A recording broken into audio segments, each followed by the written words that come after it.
Hello, ladies and gentlemen, sunshines and sweethearts, and welcome to this new chuffing programme, this new format.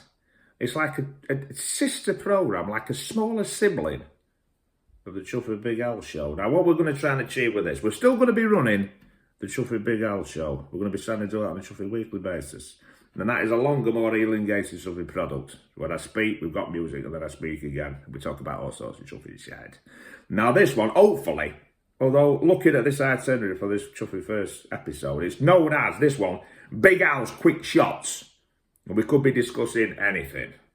But today, it is in the whiskey vein. But looking at my itinerary here, like I'm going to say, this could be longer than I anticipated. So maybe not so much a bloody quick shot. It might be more like a bloody tall mixer. But basically, what we're going to be looking at today is Chuffing Big Al's whiskey equipment. Right, starting off, we're looking at glasses. Because I've got an array of different Chuffing glasses here. We're going to start off with bloody shot glasses. Classically, like the ones you see in the Chuffing Westerns. We've talked about it before.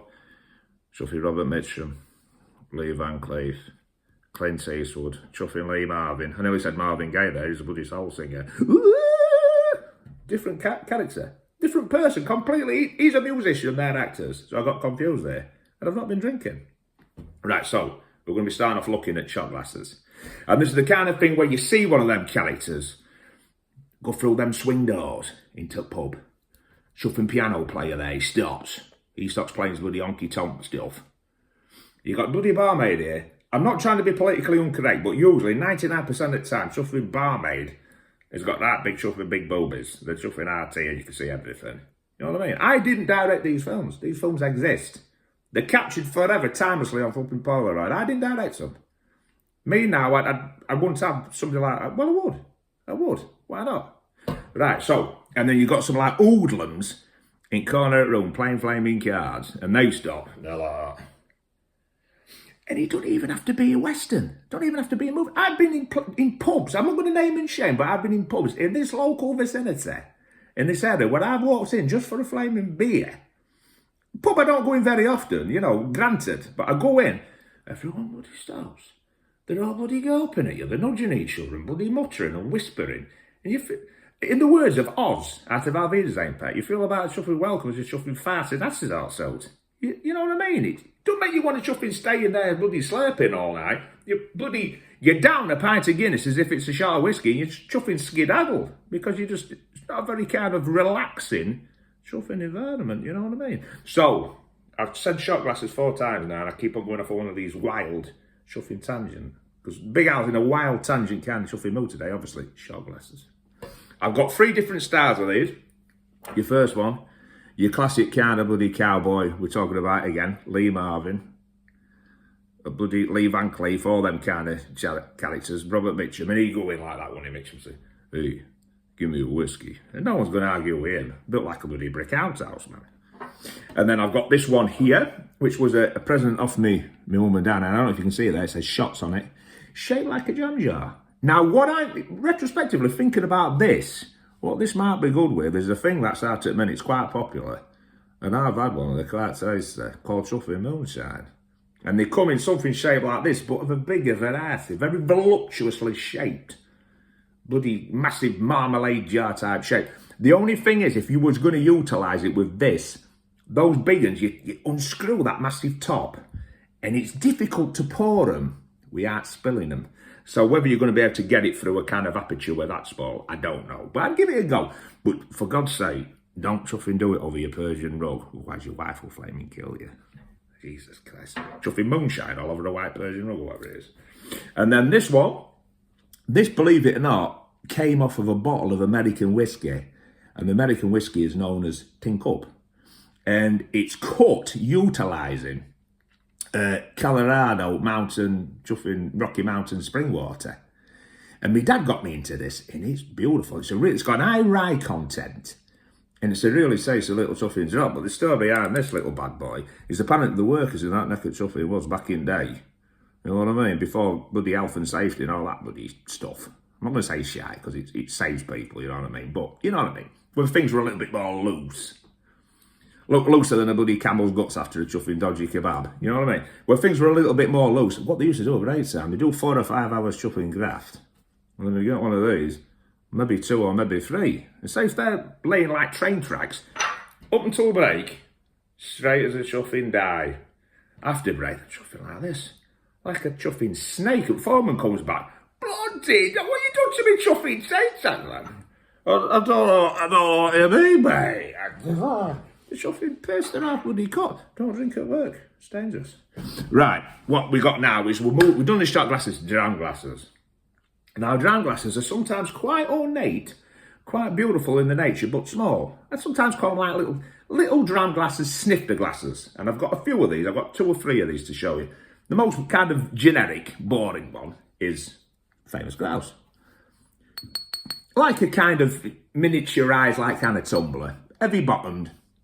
Got some people around for a party. Hopefully it won't get broken, but if it does get broken, you're not going to be crying into your pillow all night. You know what I mean? But nice little glass. Now we're getting a little bit fancier, a bit nicer.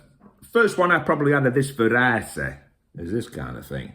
And to me, this is shaped like a small downsized Glencairn glass. It's got the same kind of shape, same kind of bottle. And the design, as you see in some of these glasses, 3 or 4 of these glasses, the design is to enable the essence of the smell, the vapours, to travel easily up your glass into your nose. But it also allows you to keep your fingers off of the whiskey, because with cognac and brandy and stuff like this, obviously not this kind of glass, but it's traditional, it's famous to warm up the brandy, to warm up the cognac with the heat coming out the palm of your hand. And it does work. And to my mind, it does make it taste better. You know, if you don't like your brandy warm, you prefer it cold, drink it cold. But, you know, to my mind, it makes the cognac taste better. Now, whiskey traditionally should be cold. It's why they sometimes put water in it. It's why they sometimes put ice in it to cool it down. And this allows you to keep your fingers off. But like we said in previous, you do what you want. Don't let anybody tell you. Don't let Big Al or anybody else tell you what to do with your chuffing whiskey. If you want to chuffing, put it on the stove or bung it in microwave and get it chuffing boiling before you drink it, do it, but just don't burn your tongue. I'm not advising that you burn your tongue with chuffing boiling hot, chuffing Glenmorangie. I'm just saying, you have it how you want it, but it's to keep your fingers off the whiskey so it don't eat up. Last one of that variety is this, which you would have to hold normally. But it's shaped again, a bit like a Glencairn, but without the bottom. But that's a nice glass. These are just glass. They're not crystal or anything like that, but good glasses. And I use these probably more than any other. When I'm watching TV or something like that, just chilling, I tend to use these snifters. You know what I mean? And then, right, we'll go on to now to what is classically known as the chuffing lowball. The tumbler, the small chuffing tumbler. And this is the kind of glass that you're primarily going to go. If you go in a pub and you ask for a whiskey, and you either have it neat, or you have it with something like Coke, or you have it with on the rocks, this is going to be the kind of glass probably you're going to get, is this style. First one I'll show you is this one, Jack Daniel's number 7. Heavy bottomed, tough, durable. You could knock it over, probably ain't going to break. You know what I mean? Tanner penny, but good glass. You've got also in that region, you've got this one here. Now this one, that is quickly chuffing, evaporating. Bloody 40. I remember that like it was chuffing yesterday. I'm 46 now. Charlotte, for me 50th birthday, I want another one of these. But instead of it being in bloody silver and saying 40, I want it say 50. I want it being chuffing gold, because I think I bloody earned it. If I get to 100, I want it bloody diamond encrusted. Just so you chuffing now, Charlotte. Little chuffing thing from Big Al there. So that's the old 40th one. That's a nice glass. Used it many a time. This one goes with that. A few episodes back, I showed you that globe. And it come with a couple of glasses. Can you remember the globe I had to keep my godfather in it? And it's got like a world map on it. And that's a beautiful glass. And I suck my godfathers out of that most of the time. Very nice. That's a present off my mum and dad. We've got also from last Christmas, this was off my mum. Look at that. I don't know if you can read it, but it basically, it's like conically shaped. It says, prescription whiskey, patient name, Big Al. Says dose, drink 1 measure daily. If issue persists, double dosage until symptoms bloody subside. Bloody hell, he's trying to turn me into chuffing alcohol bloody frolic. You know what I mean? But that's a nice glass, thank you, Bob. So Big Al sucks out of that sometimes. Right now, we're moving on now to the more like kind of, last one of the low ball. It's a fancy low ball. It's a fancy tumbler, properly designed for that cook crystal. Off the In-Laws, hear that? Ooh, I could listen to that. I could listen to that all chuffing day. That dinner is bloody served. Whiskey's chuffing served. Look at the design on that. Beautiful. I tend to drink bourbons out of this, or American whiskies. Usually Scotch and malts I tend to drink out of the ones that are shaped more like tulip style or Glencairn style or snifters, you know what I mean? But the American stuff, I don't know if it's just a psychological thing, but I tend to drink it out of them. We've also got the Glencairn. This is the Glencairn glass, and that's beautiful cut crystal. Again, crystal. Present off the In-Laws again. Got that classical heavy bottom top. And I would say this is a more, of the more ornate style, this is a quite masculine one. I'm not saying women can't use them, of course they can. Use what you bloody want. You drink your whiskey out of a chuffing bucket if it makes you happy. But, you know, it's got a masculine vibe to it. For a bloke that doesn't necessarily want like a winey type stem or something like that, excellent one for like whiskey. Again, them essences, them fragrances are going to come right up your chuffing chunk, you know what I mean? So you don't need to struggle sniffing too hard with that. It'll be straight up your beak. Last one of the glasses is this one, which is, it's known as like a kind of, I've written it down here, it's your tulip style glass, you know what I mean? And they used to drink also out of these sherry and things like this. So it's not just for whiskey, they drink sherry and all sorts out of these. But this particular one came from Filey Bay Distillery, which is near Scarborough, which is a Yorkshire malt whiskey, which makes nice whiskey. Only thing I would say to Filey Bay, if you can, reduce your prices just maybe a tenner, and more people are buying. But keep doing what you're doing because your whiskey is beautiful. It's very nice. And it did originally say Filey Bay, but I put it through chuffing dishwasher too many times. It's come off. But I still like it. If I do whiskey tasters, this tends to be one that I use. Because again, keeps your fingers off the whiskey.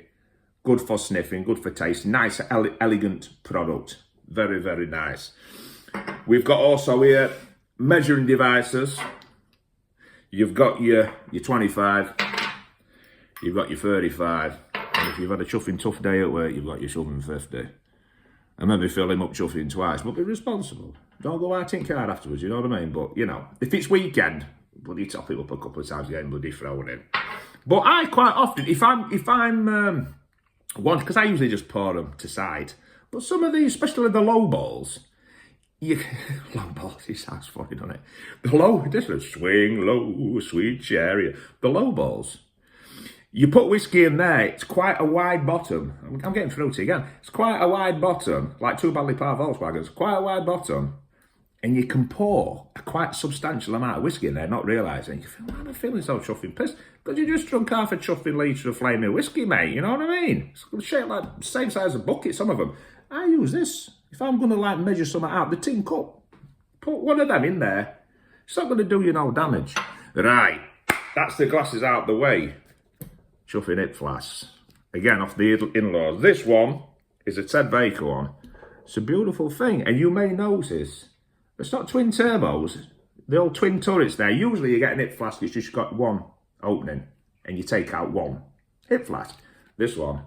Da, da, da, da, da. Two of them for price of one. I can think of 2 or 3 good ways of utilising this. Say you and the chuffing missus are going on like a little chuffing sip. You can put your drink in one, you can put her drink in the other. And you can quickly tell just by unscrewing it and having a little sniff if it's whiskey or if it's bloody baby sap, you know what I mean? So there's that, or you could have whiskey in one, mixer in the other. Or if you can't decide between blended and malt and bourbons, or, you know, Canadian whiskey or Japanese or whatever, you put one in one, you put one in another, different whiskies. So you've got more of a variety on your little chuffing sip. Or I sometimes also use them when I go chuffing camping with Big Scott. That's my chuffing bro. Sometimes me and little Charlie will go camping with our Scott. I take these. I have a little chuffing slip before I go to bed, you know what I mean? Helps me sleep. Right, so that's that stuff out of the way. What we're going to do now is decanters. The first one weighs an absolute ton. You could do bicep presses with that, bicep exercises, you know, with right muscles. But I underuse this, I underutilise this, again, off the In-Laws. Thank you very much, John and Sandra. I underutilise it because when I get like a nice malt, I quite often like to keep it in its packaging because the packaging is beautiful. I like to get the packaging out. I've sometimes been halfway down a bottle and I'll still have a read of the packaging on about the distillery and when it was made and how it was made and all this chuffing shite. So I underutilise it. but still a beautiful ornament. And I sometimes still put in Godfathers, or if I've got like a supermarket blend, but one that I know's good, I'll put it in here. But you're not so fussed about packaging and stuff like that. It's a nice thing to bring out for your friends and your family, and they enjoy it. It makes it, you know, it's elegant, it's sophisticated. You know what I mean? I'm an elegant, sophisticated kind of chuffing kind of guy, you know what I mean? So, next one, you've seen this before. You've just seen the glass earlier on the old chuffing globe. And look at that. It's got bloody HMS bloody Invincible in the middle, look. But that's a beautiful thing. You know from previous episodes I've been Godfathers in there. That were off my mum and dad. Right, this one used to belong to my old popsicle. This used to belong to my dad. And he weren't a golfer or anything, but my mum's seen it. And she thought it was beautiful, and she just bought it for him. Fair dues, innit, you know what I mean? He had this in his chuffing bedroom. And he told me many times, you know, he'd be watching some, or just before bedtime, he'd have a quick slurp. Comes with a couple of little glasses. And small glasses, and if you put it up to the golden line as a little nightcap, you will still be all right in the morning for driving whatever you're doing. I'm telling you 150%. As long as you don't have it like bloody 4:30 in the morning and then get up at 6 and go to work. If you have that like 9, 10 o'clock at night, go to sleep, you'll be all right for 6 or 7 o'clock, I'm telling you. I'm not trying to convince you to be an alcoholic or do drink driving, but you won't be drink driving is what I'm saying. Now, how it works is you pull that out, which allows air into the system. Then you get your glass underneath the tap, and you turn the tap. I'm not going to do it now because I'm working in a bit. Responsible guy. But yeah, so that's how that works. That one my dad's. Beautiful thing. The last one we're going to show you, and I'm going to have to, for the first time ever, chuffing big old bloody first episode of the bloody quick shots, I'm going to have to create a bit of space to bring out, can you see me there? There we are. To bring out this bloody thing. Look at that. I'm going to try not to chuffing breakfast on my ear. Now this were a present. This were a present off a chuffy big row, who incidentally is coming on the show soon. Oh, hopefully this weekend. I can't guarantee he's a busy man. But if he can find time in his chuffing schedule, I'd appreciate it to come on the Chuffing Big L show. Basically what it is it's not a plumbing accident. It's not like this should have been wired up to like a chuffing combi boiler or something went wrong. And it's not one of them valves out of the bloody submarine when all valves pop and they tighten them knees up to stop all chuffing flooding. It's not like that. It's not bloody Widowmaker. But he's constructed this as a delivery device, not unlike the one with the golf ball inside. Same thing, same difference. If I just move it back a little bit, you undo that, which I'll drop it all over the chuffing floor. I did that because I know you'd enjoy it, you know what I mean? It made a nice sound, didn't it? Let's air, I've not been drinking, I promise. Let's air in the system. And then what you do, you don't use this for out as such.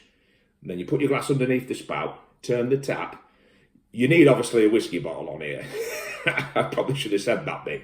You turn it upside down. Because of Newton, you know when that apple fell on his head? Gravity. If I go like that with a bottle with top off, you're going to end up with whiskey all over the floor, aren't you? So you turn it upside down. Whoops, pour whiskey all over the floor. This is bloody live television. This is what happens. You see it all here. You turn it upside down. I'll not demonstrate it because there's obviously still a bit of whiskey inside. You put your bottle on, then you turn it up the right way. Make sure it's properly sealed. You undo that, you turn that, you get your chuffing whiskey. Now, I'm going to have to bloody skedaddle. I hope you enjoyed the Big Al quick shots, all done in one chuffing edit, one chuffing go, mistakes, warts and all, in chuffing true Big Al style. Have a chuffing great day and a great life. And hopefully, I'll see you at weekend for episode chuffing 12 of the Chuffing Big Al show, potentially featuring Chuffing Big Rob. See you later, sunshine, sweetheart.